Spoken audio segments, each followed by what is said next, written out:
No, de junio todavía. Ya está, se nos fue junio.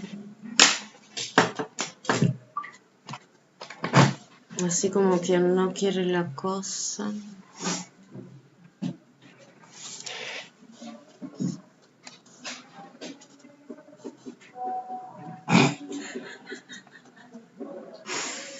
Ay, me río, de verdad, se ve que no le gustaba que fuera principio o final de semana, porque poder puede, no sé. Bueno, ya está. Le digo, perdón, ya vengo, le digo a Sebastián eso, así. Sí, pero pará, ¿y Rita? Rita ya me dijo que sí, ya le hablé por teléfono. ¿Y quién más falta? ¿Somos nosotras 4 entonces? Sí. Y que hable con Martín a ver si esos días puede, porque nos queda eso todavía que Martín puede. Ah.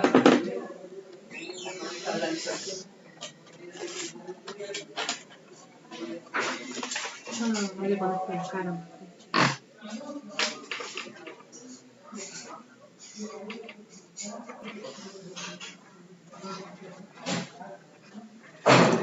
Bueno, ¿dónde nos habíamos quedado? ¿Con las cucharas? Sí. Con la utilidad y adaptación. Lo útil y lo adecuado. Sí, que ahí era lo que yo me... Sí.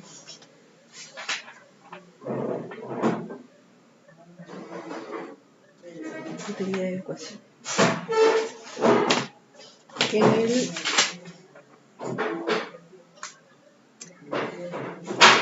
En la página 418.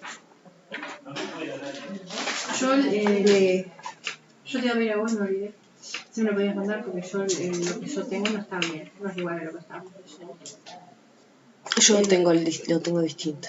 ¿Eh? Yo lo tengo Sí, distinto. ya lo tenía distinto, claro. Sí, por ahí se hace un poquito difícil verdad, de seguir, porque por eso. Pero... Está, bueno.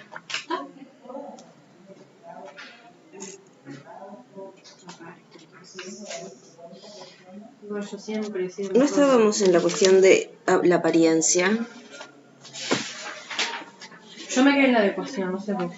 Sí, porque Capaz habíamos que me pasado quedé con- a la apariencia. no, porque a mí se me desconectó el último. Ah, en los últimos minutos, sí. Mm. Estábamos en la... No, 418, no me acuerdo. Sí, yo tengo la apariencia. Ahí está. ¿Sí? Pero fue un poquito más que eso. Que fue Sí, la... no es mucho más. Sí. Hablamos de la costumbre, de las apariencias. Mm.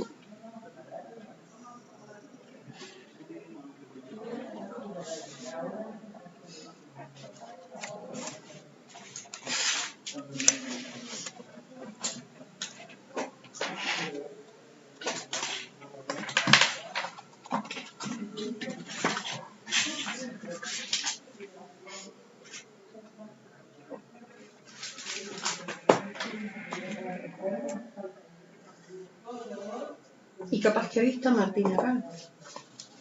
No, los jueves viene. Ah, mañana. A ver si podemos. Bueno, en vacaciones no va a arrancar.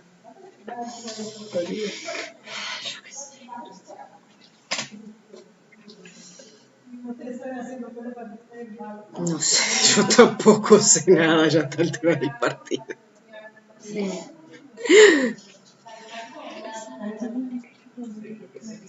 Sí, escúchame una cosa. ¿Vos vas a hacer rendir filosofía política? Ay, pero yo no te quiero faltar el respeto a vos, ¿no? Ni nada. Podemos tener la clase. Sí, perdón. No, tenés razón, sí. Prefiero tener la... Después de hablar... Yo puse ahí, cuando tengamos el corte, yo... Dale que va. Perdón, No, tenés razón. La agarraste en la euforia organizativa. te quiero, Betty. De verdad. Tenés razón, tenés razón. Sacá eso. Cuando tenés razón.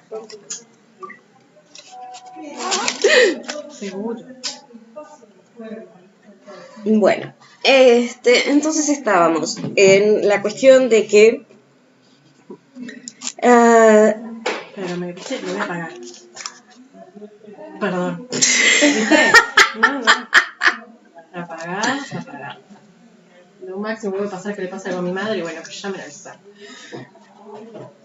pero vamos a pensar que eso no va a ocurrir. No, por eso, tendría que ser como algo muy extremo, una cosa que... O sea,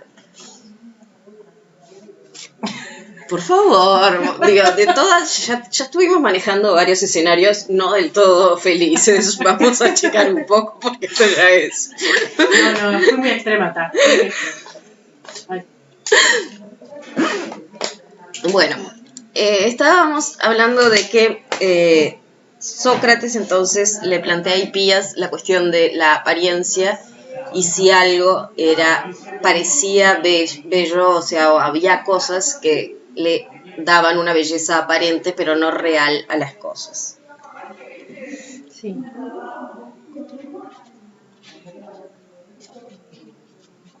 Y lo que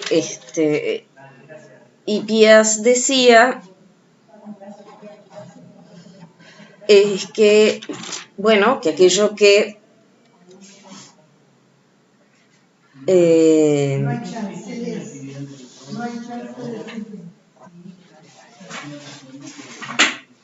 aquello que era conveniente, que aquello que era oportuno, le daba apariencia de bello, pero también realidad de bello a las cosas, de belleza a las cosas. O sea que la apariencia y la realidad de alguna forma irían juntas en lo que tiene que ver con la belleza. Entonces, aquí Platón ya se va a la cuestión de si apariencia y realidad estarían juntas Eso va a preguntar. en la belleza. ¿Crees, pues, que los objetos realmente bellos parecen necesariamente tales precisamente porque poseen lo que produce la apariencia de lo bello? Es decir, sí, son bellos porque poseen lo que produce la apariencia de belleza. No puede ser de otra manera. Hay que afirmar, pues, Hipías, que todo lo que es realmente bello, en cuanto a instituciones o prácticas, es considerado bello por la opinión universal en todos los tiempos, o bien habremos de afirmar, por el contrario, que no hay cuestión que menos se conozca ni que provoque más discusiones y querellas, bien sea en la vida privada, bien sea en la vida pública de los estados. La verdadera es la segunda hipótesis, Sócrates, la de la ignorancia. Eso no sería así si la apariencia fuera unida a la realidad.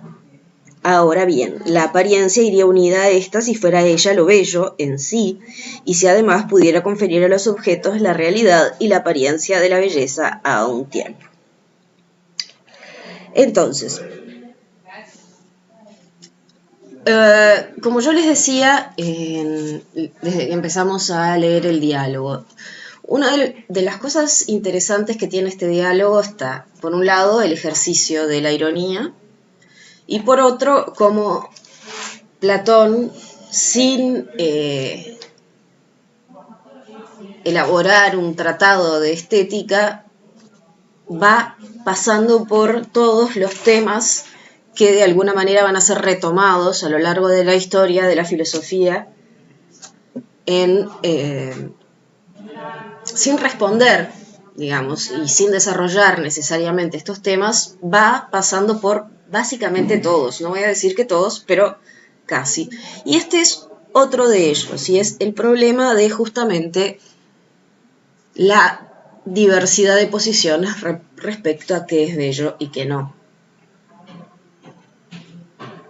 En términos de la metafísica clásica, esto parece traducirse en caso de existir algo bello, existen cosas que parecen o que se presentan ante algunas personas como bellas cuando en realidad no lo son, y eso genera las disputas, los debates.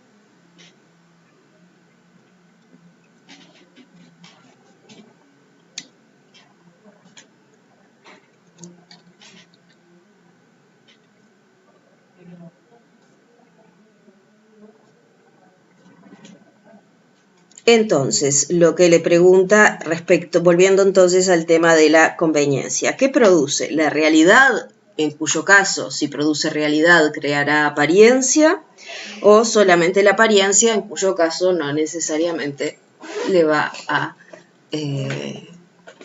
conferir realidad de belleza al objeto.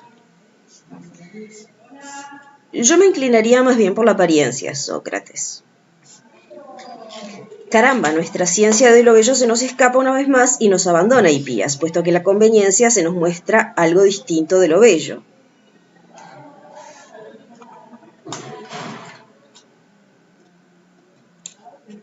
Parece que se nos... No, que eso había quedado establecido, la conveniencia distinto de lo bello en las cucharas.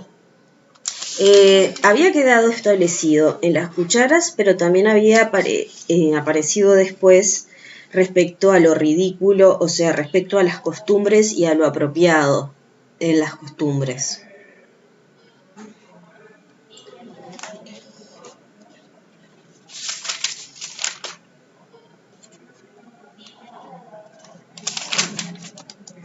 Cuando lo pasó a las costumbres, o sea, un hombre se pone un vestido o unos zapatos que no le vayan bien, esta conveniencia le hará parecer más bello. Que le vayan bien, esta conveniencia le hará parecer más bello. ¿No? O sea, sí, el decorado puede hacer que algo parezca más bello de lo que es, cuando en realidad no lo es. En ese caso, tiene relación con, pero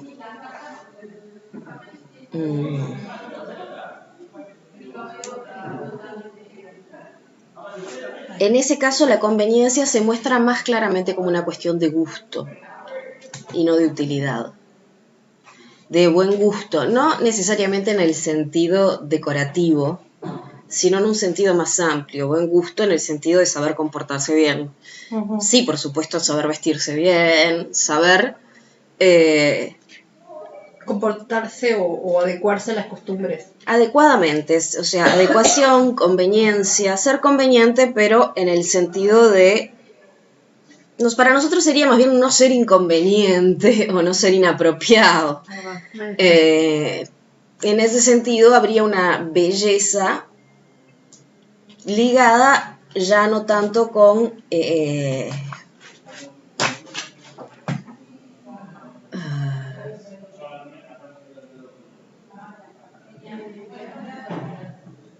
objeto en sí mismo, sino con cómo y dónde el objeto aparece.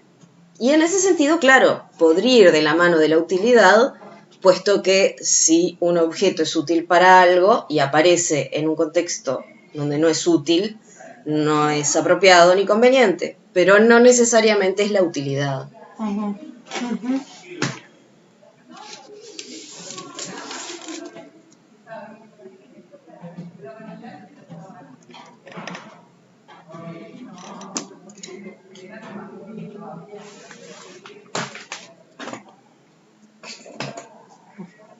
Ahora, justamente,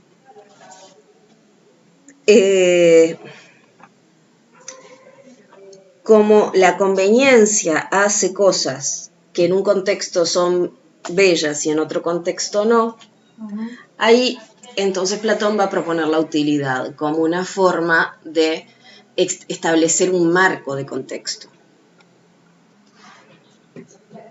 Mucho más rígido, o sea, nosotros diríamos que el vestirse adecuadamente puede ser útil o no. Es el ejemplo que poníamos de la ropa incómoda. Pero si tomamos la utilidad como eficiencia, entonces restringiríamos un poco los contextos. O sea, una cuchara de higuera, digamos, hágase lo que se haga con la cuchara de higuera, se puede poner en lugares extremadamente inapropiados, pero de todas formas sigue siendo útil para lo que fue hecha. Entonces, en ese sentido, seguiría siendo bella, aunque no quedaría bien en determinados lugares. Entonces, podría ser un criterio. Dice Sócrates, de la misma manera, si se trata del conjunto del cuerpo, lo llamamos bello si es apto para la carrera o para la lucha. En cuanto a los animales, llamamos bello a un caballo, a un gallo, a una codorniz, y de la misma manera todos los utensilios, todos los medios de locomoción por tierra o por mar, barcos mercantes y navíos de guerra, todos los que se refieren a la música y a las demás artes, y también a las costumbres y a las leyes, y siempre según el mismo principio. Examinamos cada uno de estos objetos en su naturaleza, en su fabricación, en su estado presente, y aquel que es útil lo llamamos bello, en la medida en que es útil, en la medida en que sirve para determinados fines y en ciertas circunstancias, mientras que llamamos feo aquel objeto de estos que no es bueno para nada bajo ninguno de estos aspectos. ¿No compartes tú esta opinión, Hipías? La comparto. Podemos, pues, afirmar que lo útil es lo bello por excelencia. Podemos. Bien. Ahora, nuevamente, comienza, ¿no?, el trabajo, vamos a decir, de refutar lo que acaba de colocar. Lo va a hacer de una forma que es un poco rebuscada, en el sentido de que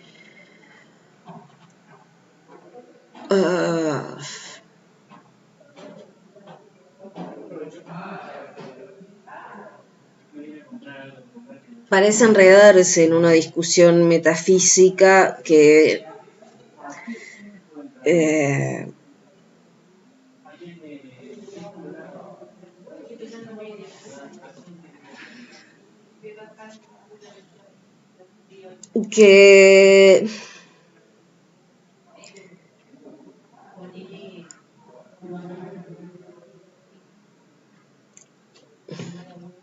tiene sentido porque los griegos asociaban lo bello al bien en forma muy estrecha.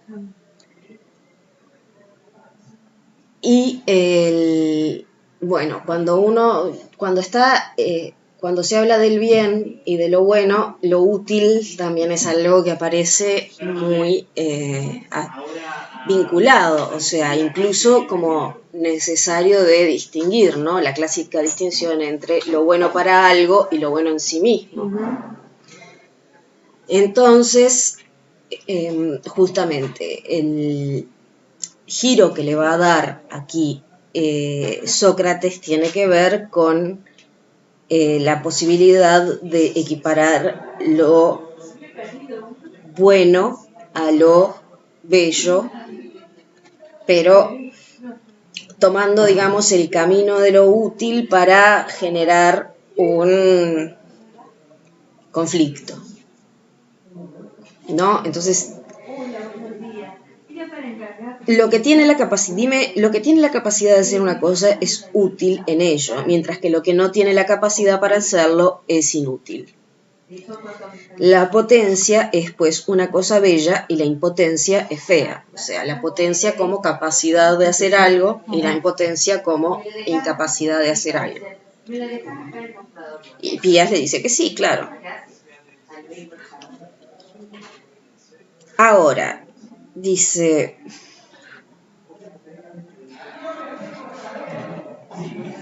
¿Qué ocurre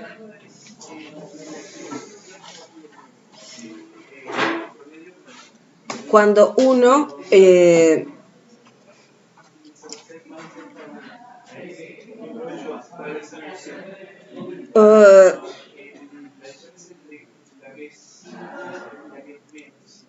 hace cosas que ignora o cosas de las que uno es incapaz? Esto parecería imposible, ¿no? O sea, si uno no es capaz, no podría hacerlas. Pero de alguna manera lo que él está diciendo es qué ocurre cuando hacemos por defecto.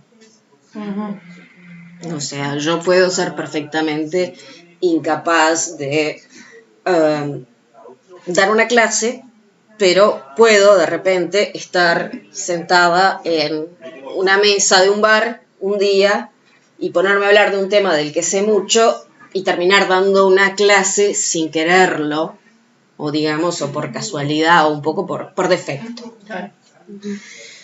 Y bueno, y obviamente la cantidad de cosas que uno puede hacer sin saber lo que está haciendo son muchas, no son tantas, claro. Uno no puede construir un barco sin saber construir un barco. En todo caso podrá hacer algo que flota, pero Pero de todas formas, digamos que hay un amplio margen de cosas que podemos hacer sin saber que las estamos haciendo.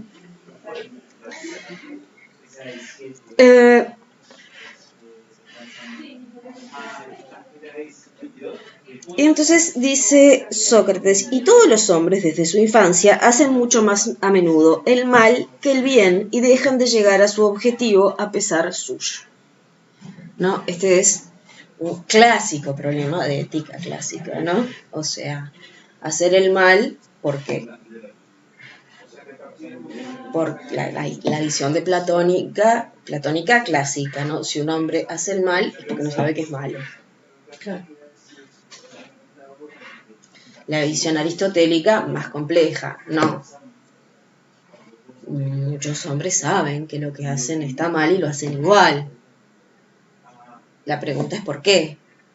Y ahí viene la pregunta por la intemperancia, que es lo que genera que no podamos controlar nuestros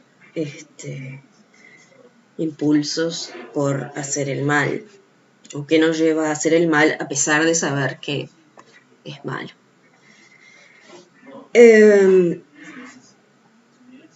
Ahora bien, dice justamente,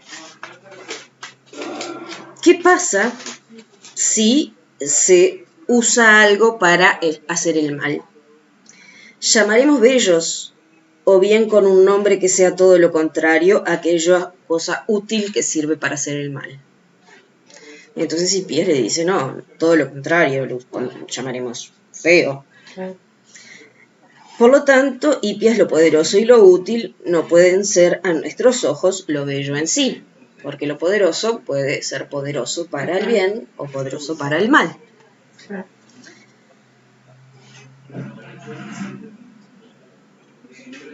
Es preciso, Sócrates, que la potencia sea buena y útil al bien.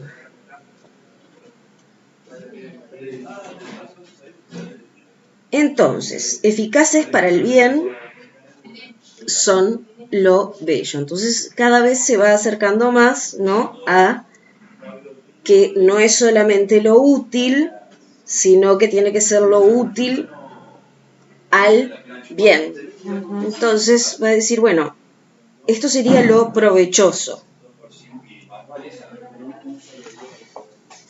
Y acá ya, o sea, justamente, se va asemejando al bien, pero no quiere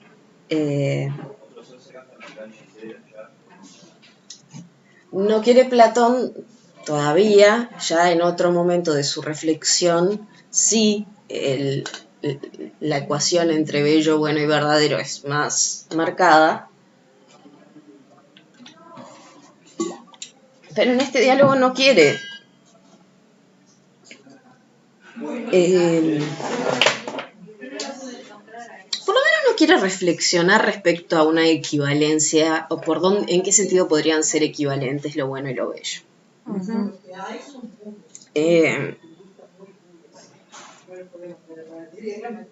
Dice Sócrates, lo provechoso es lo que produce bien. Sí. Y lo que produce un efecto es una causa, ¿no? Sí. Entonces, si lo provechoso es la causa del bien y lo provechoso es lo bello, el bien, lo bello es la causa del bien.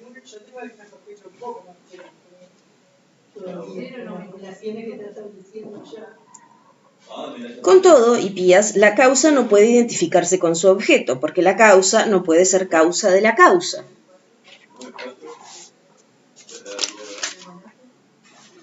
¿Puedo leer ese pedacito?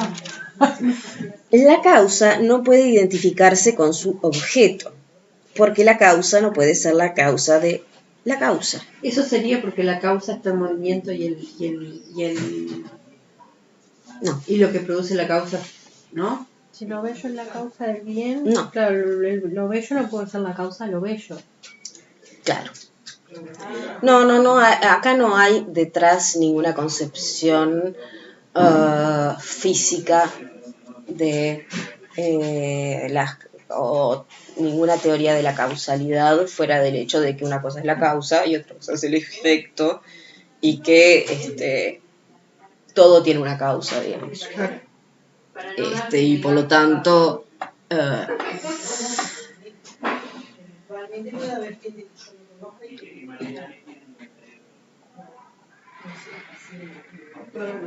la causa no puede ser causa de la causa, en el sentido de que si justamente estamos diciendo que Claro, que si hay causa y efecto, que si en todo hay causa y efecto. tiene que haber nosotros tenemos lo provechoso causa el bien. Ahora, lo provechoso es lo que produce el bien. Lo bello es causa del bien. Ahora, el bien y lo bello no pueden ser lo mismo. ¿Por qué? Porque lo bello es la causa del bien y no el bien. Uh-huh.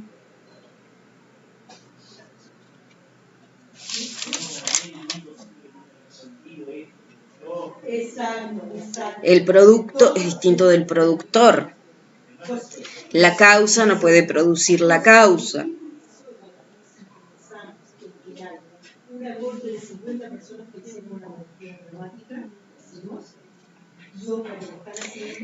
Sí, pues, lo bello es la causa del bien, el bien es producido por lo bello, y este es el motivo, al parecer, por el que buscamos la sabiduría y todas las cosas bellas. Se debe ello a que la obra que ellas producen y que alumbran, me refiero al bien, merece ser buscada por sí misma, de manera que, en definitiva, lo bello sería algo así como el padre del bien, lo del bien.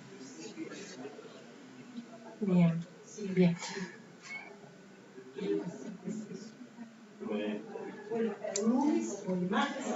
Así que lo bello sería entonces parte del bien. No, sería la causa. Padre, dijo.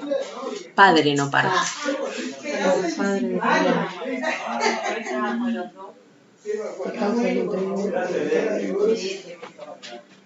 Pero no entiendo, entonces, si es el padre del bien, entonces lo bello no causa el bien, ahí me perdí. Causa el bien. Ah, está. Si es el padre, lo causaría.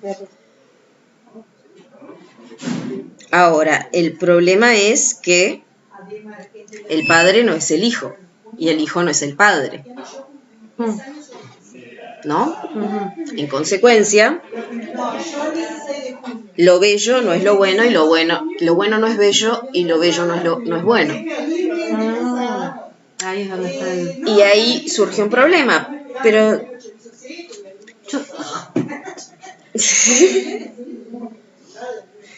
Dice, bueno, no, esta es la conclusión, dice, menos satisfactoria de la que hemos llegado hasta ahora.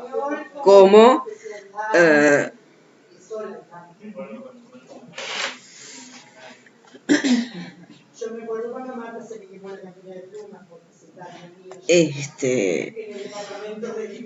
no se puede decir que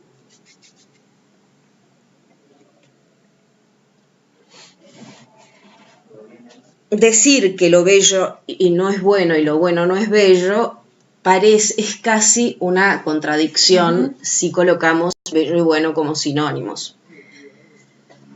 No necesitamos colocarlos como sinónimos para decir, digo, a ver, una cuestión de conjuntos básica, ¿no? O sea, incluso aunque no fueran la misma cosa, podríamos decir que en algún lugar se cruzan. Claro. ¿No? O sea, que no podríamos decir que nunca lo bello es bueno, coincide con lo bueno, ni nunca lo bueno coincide con lo bello. Esto es lo que, entonces dice, bueno, pero esto es hasta ahora lo más contraintuitivo de todo lo que venimos discutiendo. Y esto es bastante acorde a la idea de Platón de mantener la belleza dentro de cierta jerarquía ético-metafísica. Aunque acá realmente no está discutiendo demasiado eso, lo que está es más preocupado por mostrar que las distintas respuestas no son satisfactorias. Uh-huh.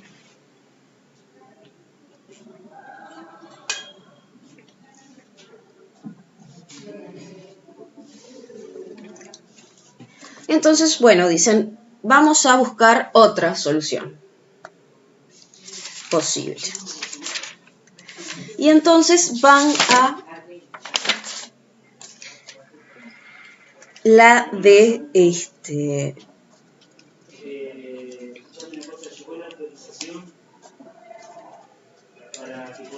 a la cuestión del placer.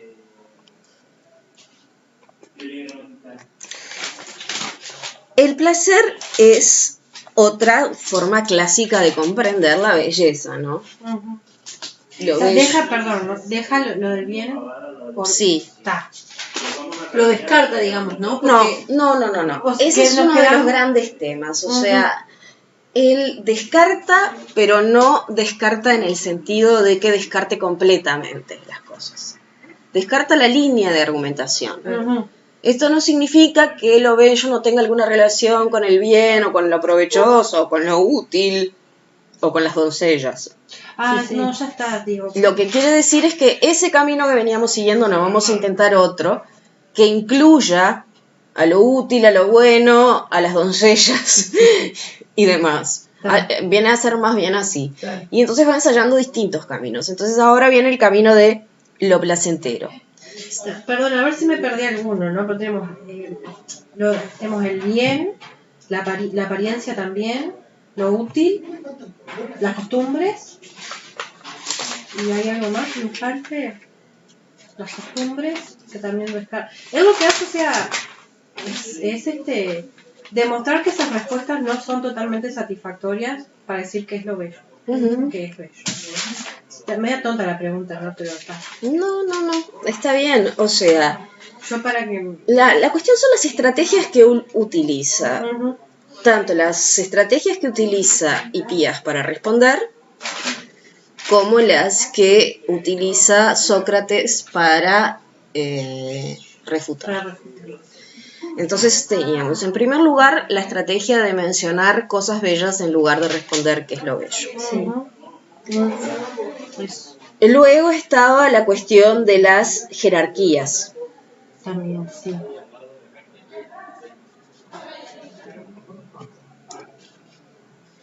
La cuestión de las jerarquías que tenía que ver, con un lado, por cuestiones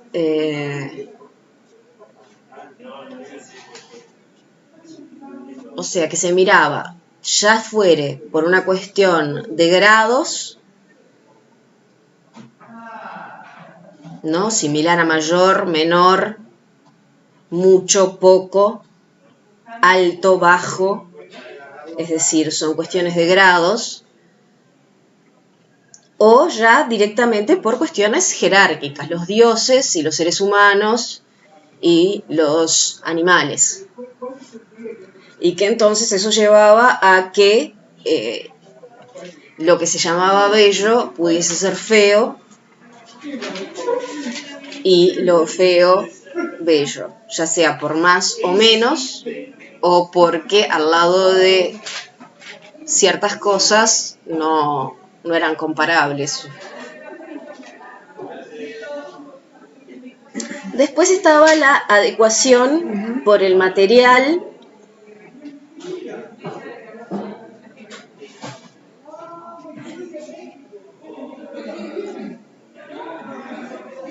y por la conveniencia.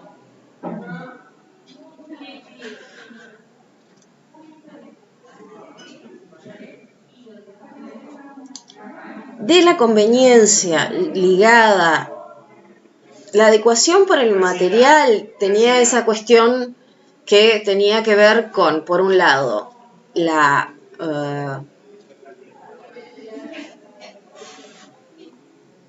utilidad, pero también el ser del caso, el ser oportuno. Y en ese sentido llevaba, si bien en esta forma en que puede resultar confusa, a la conveniencia como adecuación, como buen gusto.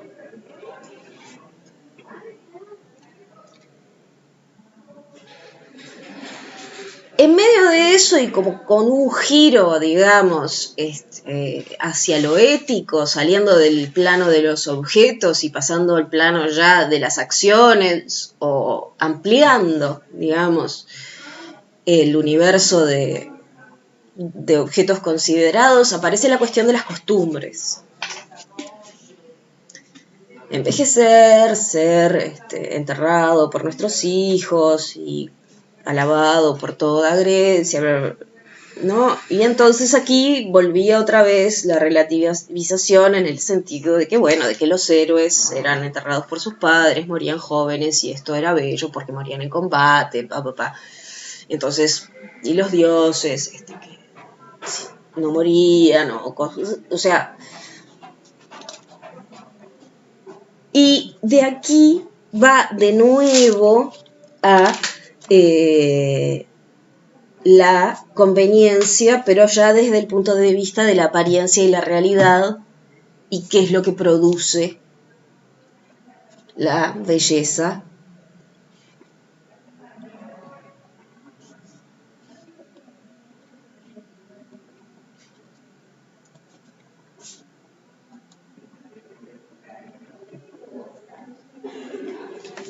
Porque de la apariencia y la realidad, él también encuentra problemas y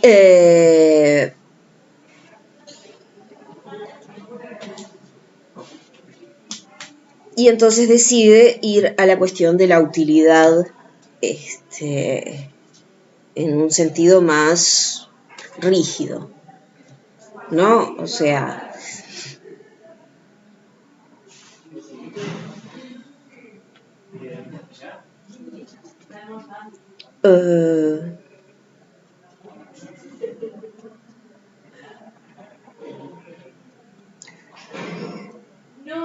la apariencia o la decoración o lo que agrega, si eso hace a lo bello, entonces estaría ocupando el lugar de causa de lo bello también. Pero no sería lo bello en sí mismo.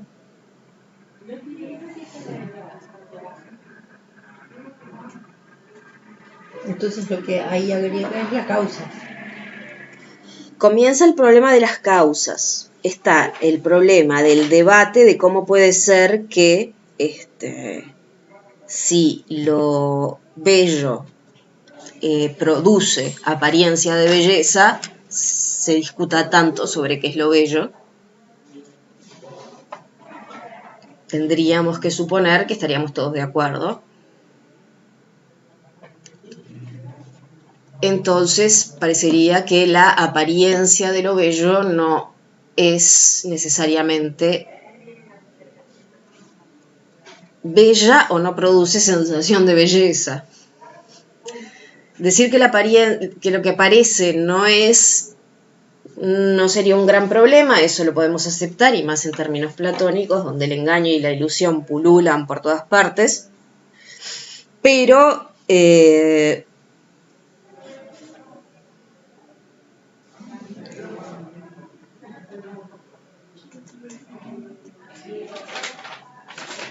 Pero bueno, no, la cuestión es que justamente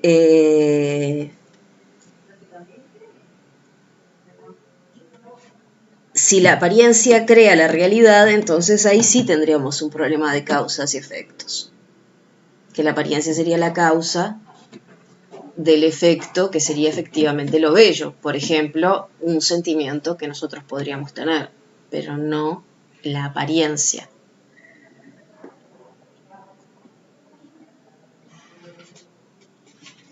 Me enredé con ese ejemplo. Claro, nosotros podríamos decir, si yo dijese, bueno, a ver, vamos a poner un ejemplo un poco más cotidiano. Supongamos que a alguien aquí no le gusta el dulce de leche. Yo podría decir que el dulce de leche causa placer y esa persona me diría que no, que causa displacer. No. Entonces, bueno, tendríamos que ponernos de acuerdo en que el placer o el displacer no es algo que sea propio del dulce de leche, sino que es algo que produce en el sujeto que lo degusta. Entonces, es causa porque no es el placer.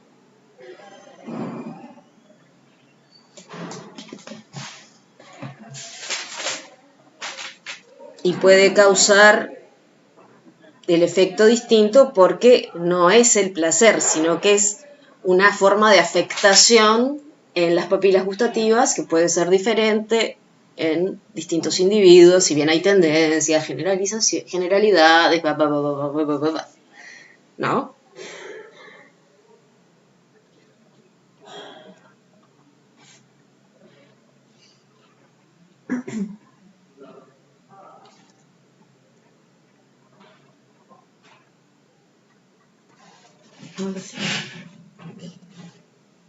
Entonces, el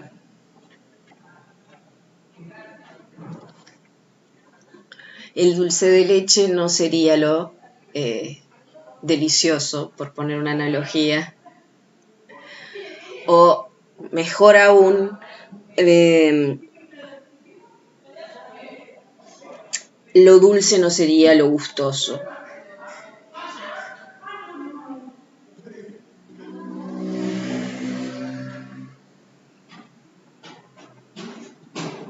Causa lo gustoso, pero no es lo gustoso. Podría causar gusto, pero no es lo gustoso.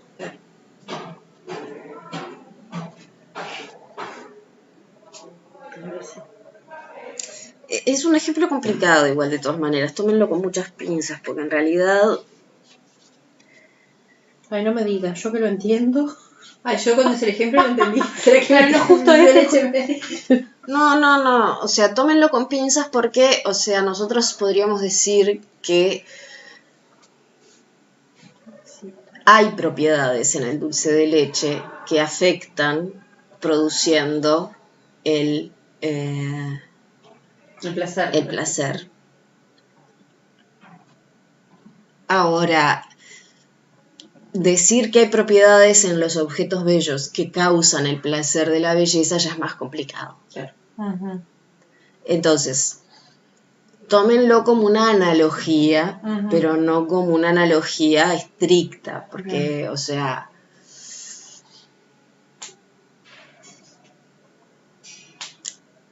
sin contacto con algún tipo de alimento no existe placer degustativo. Sin contacto concreto. Sí. Ahora, en el caso de la belleza, el tipo de relaciones que tenemos podríamos decir que son más complejas, simbólicas, de distintos elementos, o sea, yo por eso a mí la belleza no es una de mis categorías favoritas, pero estaríamos de acuerdo en que, bueno, primero en que podría haber distintos tipos de bellezas y que además las formas que tienen de afectarnos son más difíciles de caracterizar que agarrar un objeto, hacerle un análisis químico, ver más o menos qué elementos tiene y por un análisis enzimático decir en general, cuando hay una reacción bioquímica entre este tipo de componentes, estos bichos experimentan placer. A veces no, pero en general sí, ¿no? O sea, no es tan matemático, o sea, es más o menos como decir que un remedio en general hace bien. Sí, en general a la gente es como cuando ustedes compran un analgésico, ¿no? O sea, contraindicaciones, alergia al componente de este medicamento. Y bueno, y eso es un poco así, o sea, en general el ibuprofeno o el ácido acetilsalicílico alivian, a menos que uno tenga una reacción adversa al ácido acetilsalicílico o al ibuprofeno, en cuyo caso no le va a aliviar nada y le va a empeorar la cosa. Pero ahí hay una relación que es básicamente más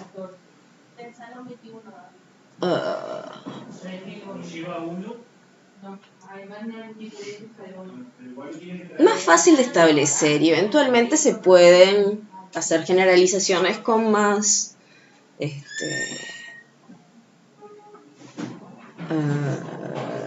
con menos margen de error, vamos a decir. Ya en cuestiones de gustos respecto a las bellezas, la cosa se complica un poco más. Entonces, en ese sentido, por eso les digo, o sea, sí, el ejemplo me parece que sirve para entender por qué la causa no es el efecto, o por qué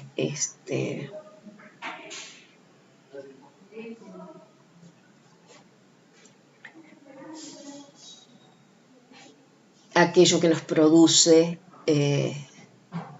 placer degustativo no es el placer degustativo. Claro. Pero cuidado, porque hasta ahí llega la analogía. Sí, sí. Después ya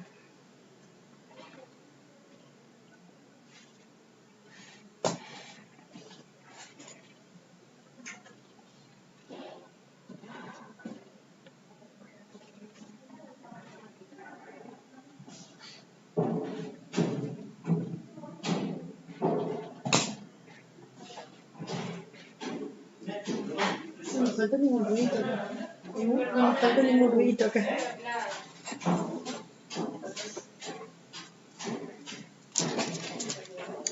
entonces, la conveniencia o el gusto, el decoro, si ustedes quieren decir, parecía producir más apariencia de belleza que belleza real.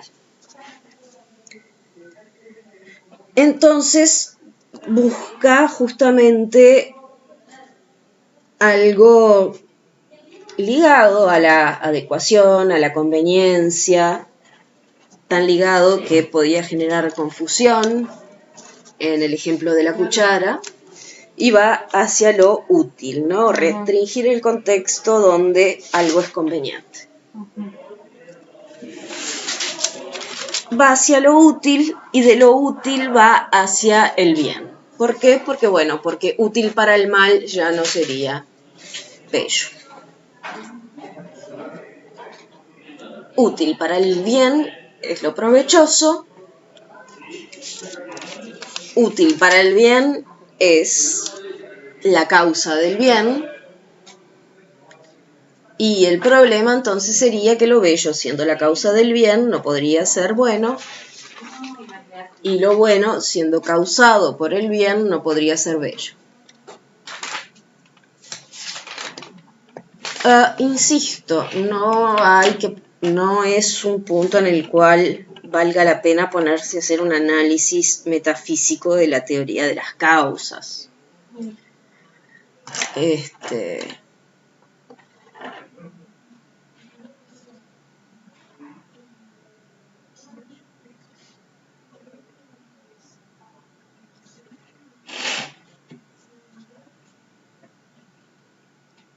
El padre no es el hijo, pero porque el padre tiene determinadas características, el hijo las tiene.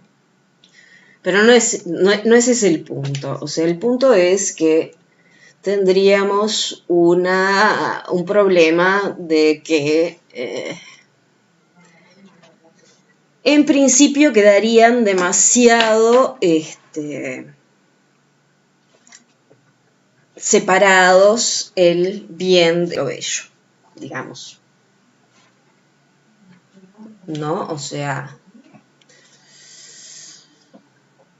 no sé hasta dónde le haría un gran favor pensar que justamente lo bello puede ser el padre del bien y eso hace que el bien tenga algunas cualidades de belleza. porque también la recíproca podría ser verdadera, ¿no? O sea, el bien puede ser el padre de lo bello y por eso en lo bello hay trazos de bondad. O sea, pero esa discusión francamente me parece que es tan estéril. Simplemente a lo que quiere llegar es a que asimilar lo bello a lo provechoso trae problemas porque, según él, lo separa de lo bueno y esto es contraintuitivo.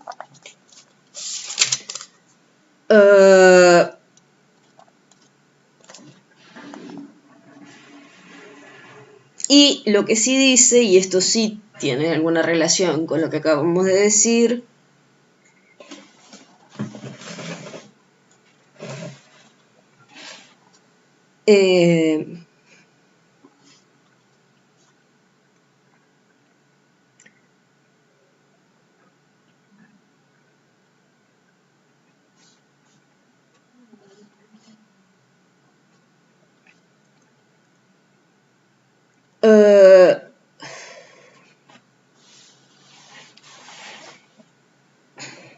o sea, él dice, lo bello,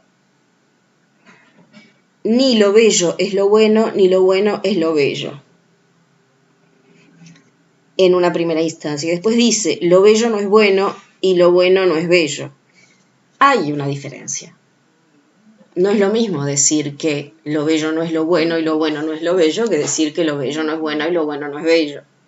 Una cosa es que lo bello no sea lo bueno y otra cosa es decir que lo bello no puede ser bueno y lo bueno no puede ser bello.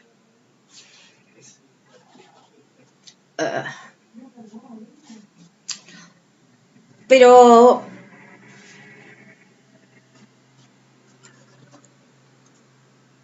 estos detalles retóricos no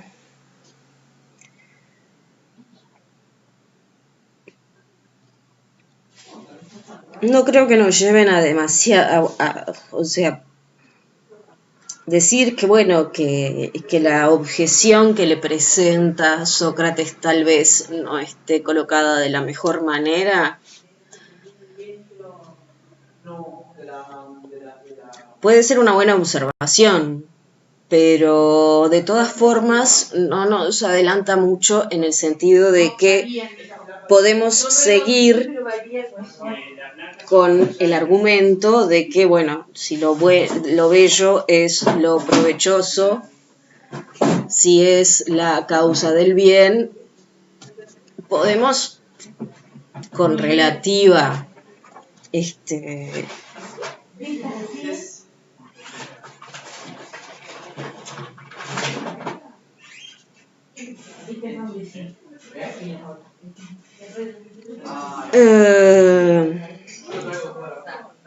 podríamos poner contraejemplos de cosas feas que produzcan el bien.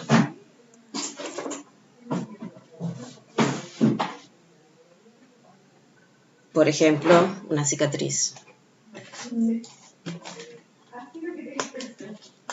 ¿No? O sea, frente a una herida, la cicatriz es algo feo, pero que significa que se va a curar.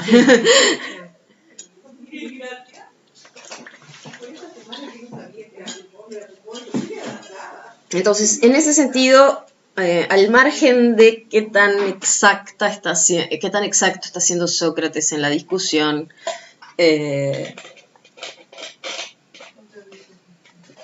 lo cierto es que considerar lo provechoso como lo bueno tiene sus problemas, tiene también su historia posterior, porque en determinado momento el debate respecto a la belleza va a tener que ver con lo bueno para mí.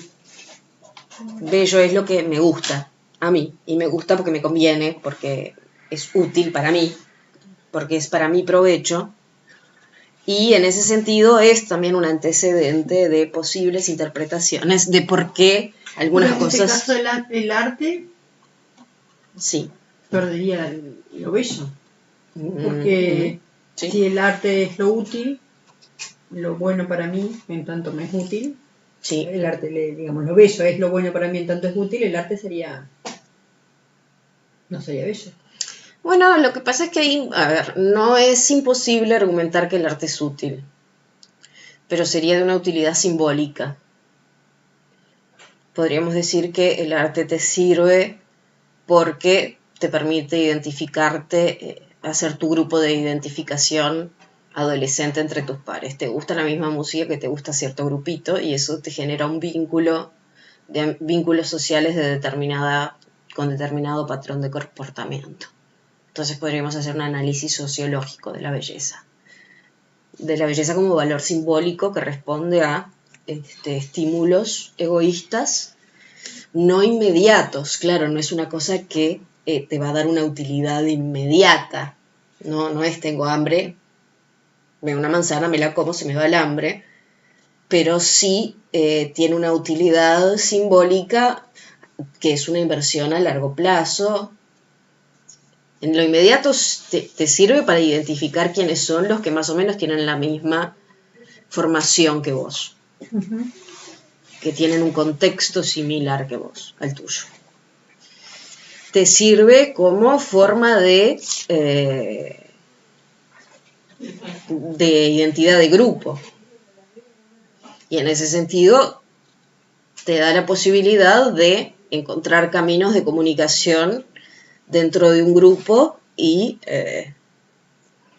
desarrollarte dentro de tu pequeña comunidad, que luego después va a ser referencia para casi que todo, o sea, en un momento en el que es de marcada definición de la identidad, va a ser algo que te va a hacer referencia, te va a marcar probablemente para el resto de tu vida. Entonces, podríamos decir que útil en el sentido en que es útil una escalera no es. Ahora, que no tenga un uso social, ya eso es otra historia. Claro.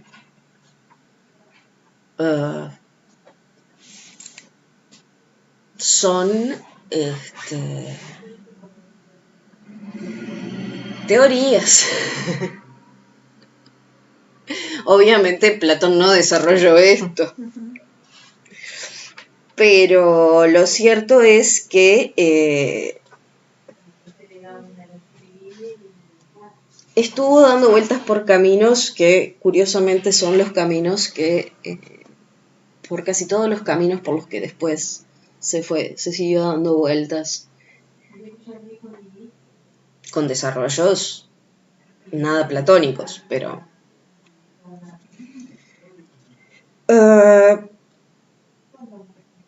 entonces estaba la utilidad, el provecho y el bien, y el problema de qué colocar en el lugar de causa, qué colocar en el lugar de efecto y cómo distinguir las causas de los efectos y que no se disolviera la causa en el efecto, digamos que no fueran lo mismo. Entonces ahí había un problema porque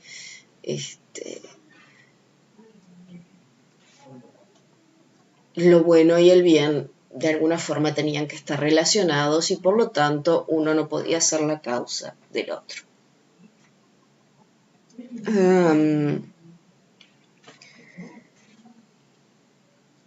Entonces va a seguir otra estrategia. La nueva estrategia tiene que ver con el placer,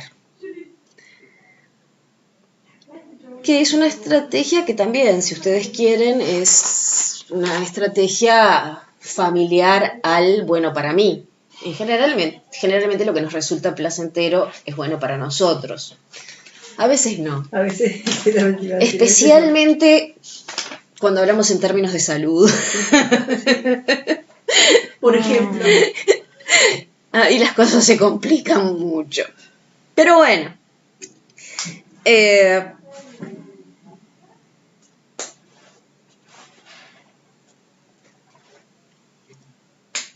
Supongo que llamábamos bello a lo que nos produce placer, le va a decir Sócrates.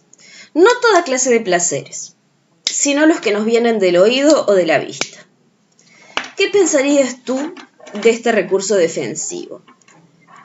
Es indiscutible, Hipías, que hay hombres bellos, bellos colores, obras bellas de la pintura o escultura que solazan nuestras miradas, que hay sonidos bellos, la música en todas sus formas, bellos discursos, hermosos mitos, que nos producen un placer semejante, de manera que si respondiéramos a nuestro porfiado adversario, mi noble amigo, lo bello es el placer producido por el oído y por la vista. ¿Qué dirías?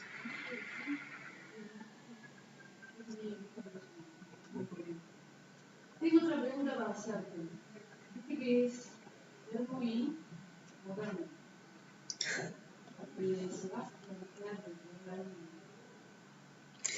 Bueno, a Hipías le parece muy bien. Está dejando fuera los otros sentidos. Está dejando fuera los otros sentidos, es verdad. Está dejando fuera además las costumbres. También. Claro.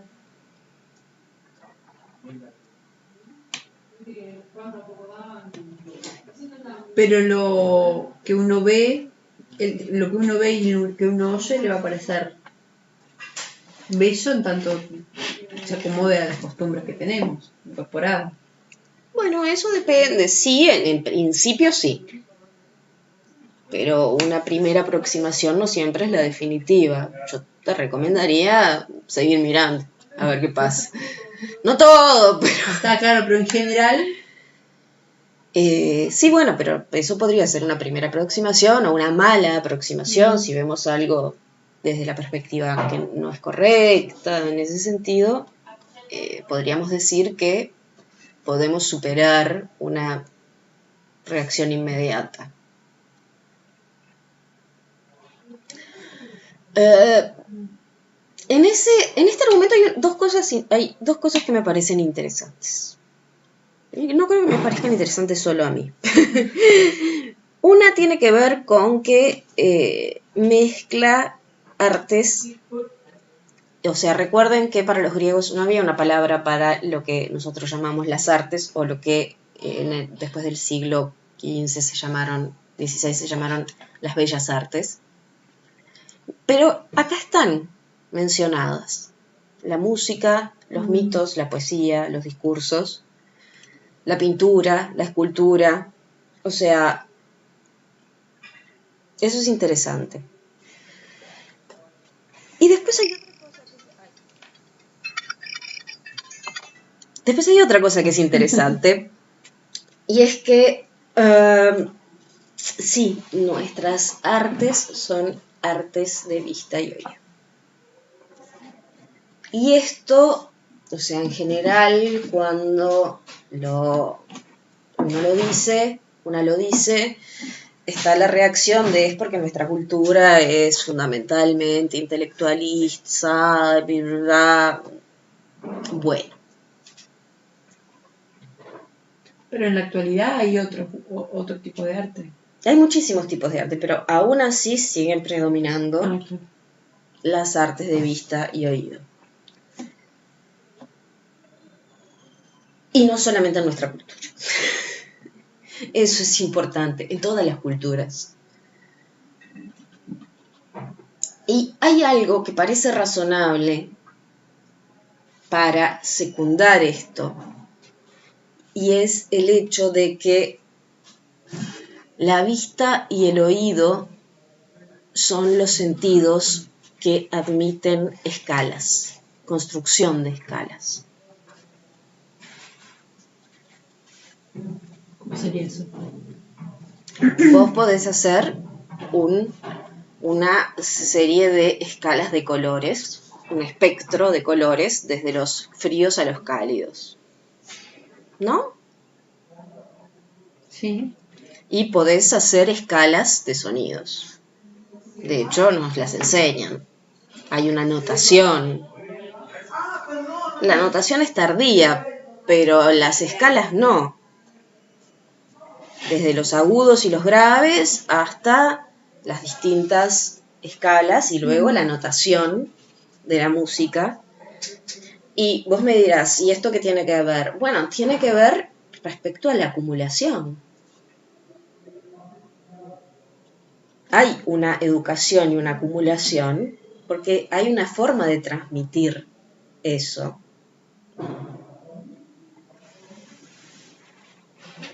que en los otros sentidos no es igual.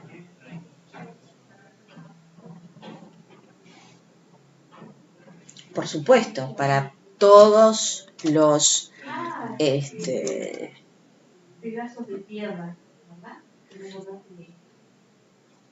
para todas las tareas que involucran sentidos hay que tener un entrenamiento. Claro. Pero de todas formas, no es lo mismo cuando tenemos escalas, cuando tenemos podemos establecer determinadas reglas de composición, incluso reglas para luego destruirlas, para luego alterarlas, que cuando lo que tenemos es espectros más restringidos de experiencias. Nosotros podemos ser excelentes cocineras, nosotras. No es mi caso. No, el mío tampoco. Tampoco sería el mío, pero bueno. Pero podría ser. Y ciertamente tendríamos un conocimiento de sabores, podríamos reconocer los alimentos en sus detalles, casi que con un rigor químico. Pero aún así no podríamos hacer una escala. ¿Una escala de qué?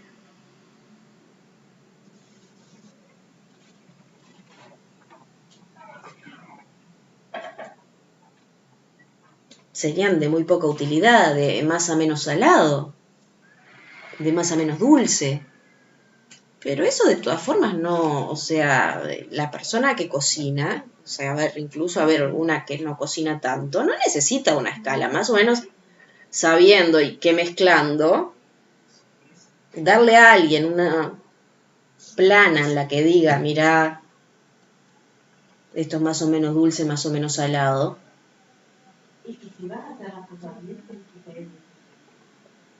Utilizando el placer por este sentido que queda anulado, que queda afuera, se me viene la gente esta que se dedica a catar vinos. Ahí sí, que son... ¿Cómo resultamos eso? Ay, sí. ¿Viste? Bueno, yo pensando porque ahí veo como que, no sé si hay escala. No hay escala. ¿Por qué no hay escala?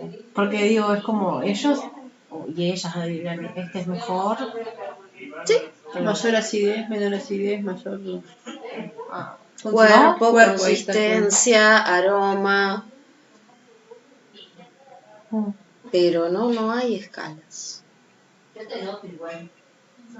Pueden distinguir la cepa, esta cepa viene de acá, de allá, claro. Es esta mezcla le da una buena textura, pero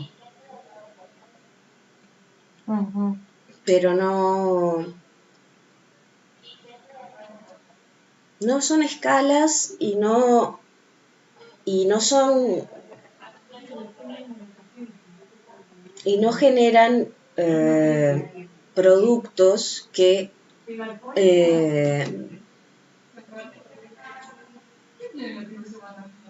se puedan trasladar de la misma forma a otras experiencias. O sea, yo puedo hacer recetas y hacer libros de recetas, existen millones de libros de recetas y ciertamente yo creo que ayudan a la gente a aprender a cocinar, por lo menos hay que ser, para estropear hasta una receta no tiene que tener mucho talento, no todos los días una estropea una receta si la hace más o menos bien.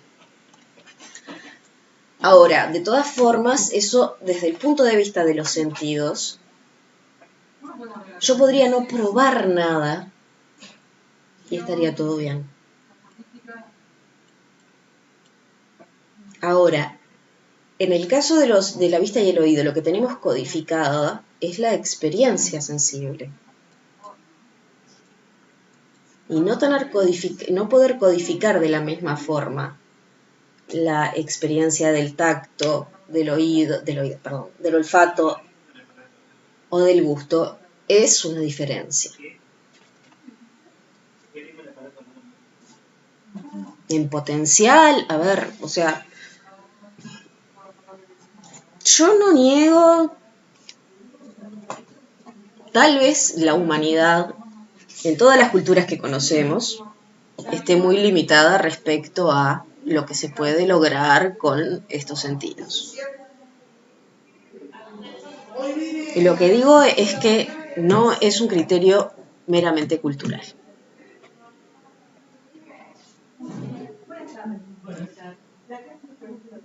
Y no es algo que tengamos todos como casi naturalmente, ¿no? Es algo que tenemos... En cambio la vista y el oído lo tenemos todos.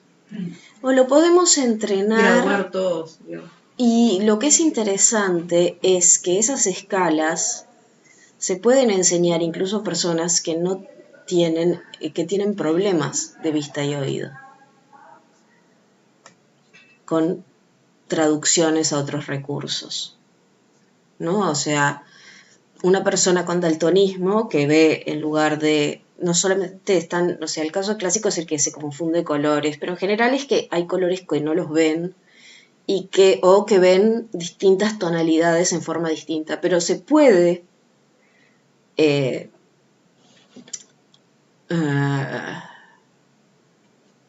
explicar con las escalas. Claro, lo que no lo ve no lo va a ver, o sea, sí, generalmente no ven en las figuras donde hay debajo, hay un número, por ejemplo, en un color, pero que es muy poquito, si el color no lo ven, no lo van a ver porque no ven el matiz.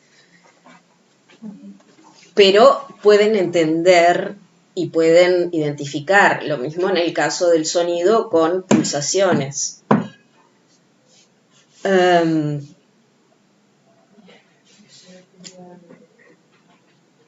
Ahora, eso permite una acumulación de experiencia y de entrenamiento y de ejercicio que da una variedad de posibilidades que con los otros sentidos no conseguimos. Es decir, nos faltará, pero le falta a la humanidad en general. A eso es a lo que me refiero, o sea, no a la humanidad occidental, que por hacer mucha matemática, no. Si ustedes piensan, yo siempre pongo el mismo ejemplo, la novela El perfume o la película. Si no la vieron, véanla. Mejor la novela, pero pueden ver la película. La película está bastante bien lograda. Pero la idea es justamente es alguien que tiene un dominio del aroma tan preciso que es capaz de crear miles y miles y miles y miles y miles de fórmulas que producen aromas placenteros. Es de suponer que también puede hacer lo contrario, eso no, justamente su éxito lo hace elaborando perfumes, pero es de suponer que podría ser lo contrario.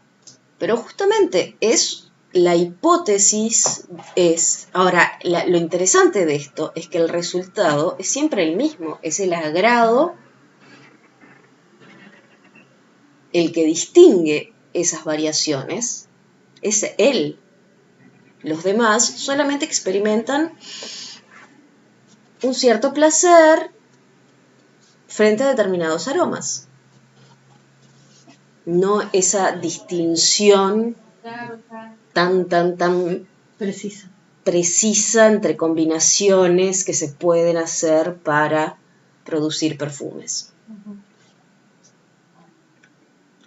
Para mover emociones y demás.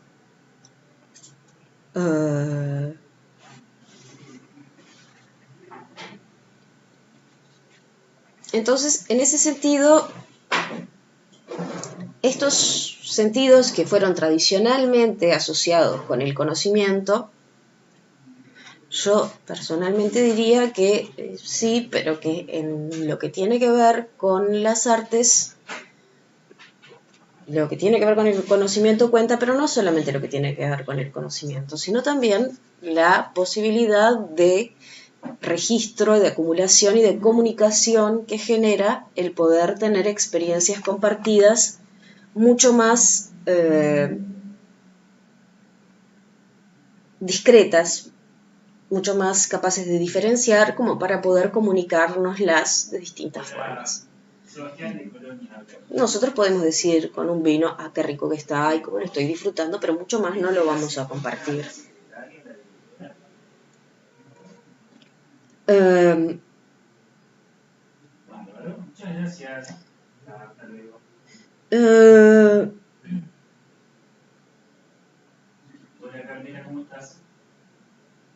Y le dice, bueno, Sócrates le dice, ¿por qué definís solamente, por qué no tomás otros placeres como la nutrición, la bebida, el amor, etcétera?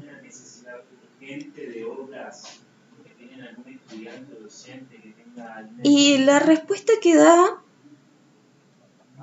es curiosa, digo, no es curiosa,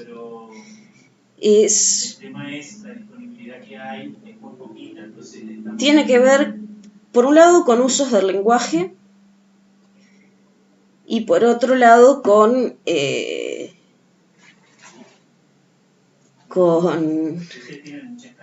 características de los objetos en cuestión. Si dijéramos que comer no es agradable sino bello, todo el mundo se burlaría de nosotros. Es tradicional encontrar una diferencia de estatus entre lo bello y lo agradable. Lo agradable viene a ser lo secundario. Lo que es placentero inmediato. Y lo bello como lo que es placentero pero con un placer superior, digamos. Lo mismo si llamásemos a un olor bello en lugar de bueno. En cuanto al amor, también todo el mundo nos defenderá que es muy agradable, pero que es muy feo y que por esta razón los que se entregan a él han de ocultarse para hacerlo.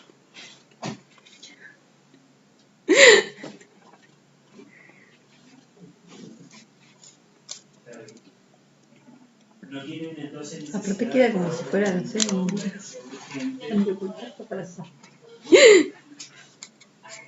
El placer de la vista es causado a la vez por la vista y el oído, y el placer del oído a la vez por el oído y por la vista. Empieza la objeción. De ninguna manera. El placer causado por una de estas causas no podría ser producido por esas dos. Eso creo quiere decir que cada uno de los dos, que son dos clases de placeres, que cada clase es bella por su parte.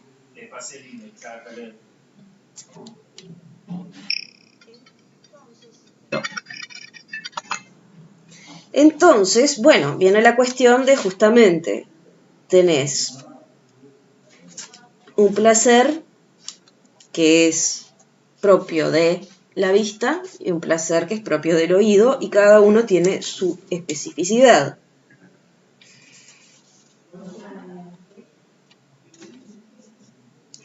Pero son distintos entre sí. ¿Por qué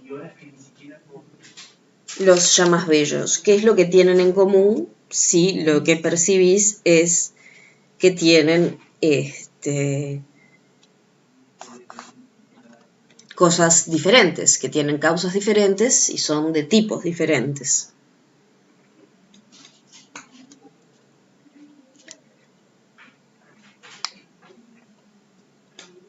No podría ser algo que tuvieran los dos juntos, pero que no tuvieran por separado.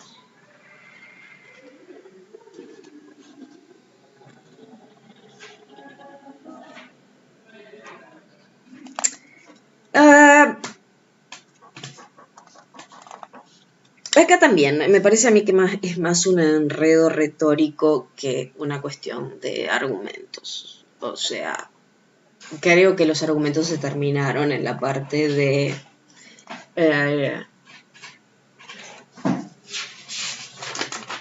por cuestión, hay usos que nos dicen que ciertos placeres, que estos placeres no son del mismo tipo que estos otros. Él no desarrolla más, yo les agregaba algo que tiene que ver, pero que no lo dice Platón, justamente por esto que les decía, que Platón es interesante como toca en tantos puntos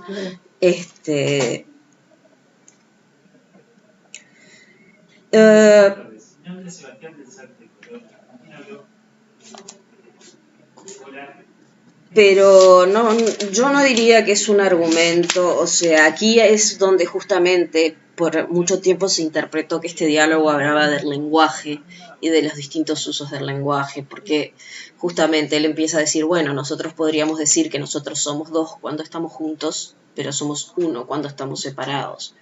Bueno, es obvio que el número no se aplica de la misma forma que una cualidad como la belleza, que una propiedad como la belleza a las cosas, tenga una definición o no. Entonces, Los cursos deben ser semestrales, las carreras deben ser en un solo semestre. Entonces, bueno,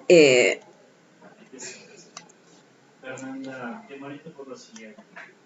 Desde la comisión descentralizada. bueno, entonces llega a la conclusión de que también es inadmisible porque no consiguen encontrar algo que explique por qué dos cosas diferentes, con causas diferentes, tendrían la misma cualidad. Es por si usted, porque viste que las partidas siempre se precisan 40, te mandan 4 por la duda.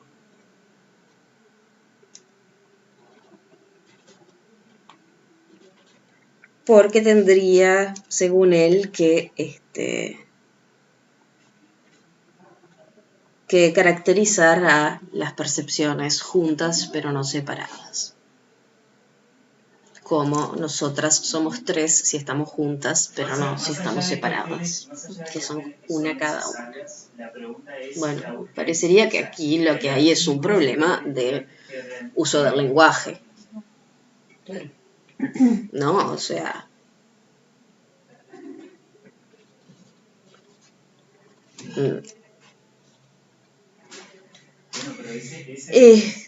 y bueno, y entonces el diálogo termina con algo que parece que era un dicho de época, que es: lo bello es difícil.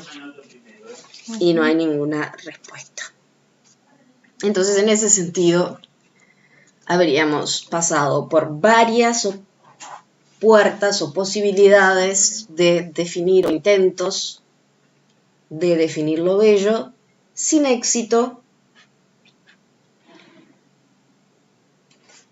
que mostrarían una gran arrogancia e ignorancia por parte del sofista, de Hipías, pero que además mostrarían una gran variedad de usos sociales, de objetos reconocibles como bellos y de formas de caracterizar la experiencia estética que nos van a acompañar. Bueno, a nosotras nos van a acompañar en este curso, pero las van a acompañar a todas partes cada vez que entren en cuestiones de estética o filosofía del arte, porque alguna va a aparecer, probablemente más de las que yo fui diciendo al pasar. Y ese sería el interés, en mi opinión, del Hipías de Platón. Y después tiene otro interés, si ustedes quieren, en comparación con los otros diálogos de Platón, que es un diálogo en el cual el interés de Platón por la belleza no es fundamentalmente metafísico. Él tiene un interés por saber qué es la belleza, tiene algunas intuiciones metafísicas, pero también está dispuesto a buscar otras interpretaciones, por lo menos desde el punto de vista retórico, o sea, si estaba dispuesto o no, si siempre supo que no iban a llegar a ningún lado o qué, esa es otra historia. Pero por lo menos estaba la inquietud o la posibilidad de llegar a una respuesta. Bueno, hacemos la primera pausa. Bueno, mover un poco los pies.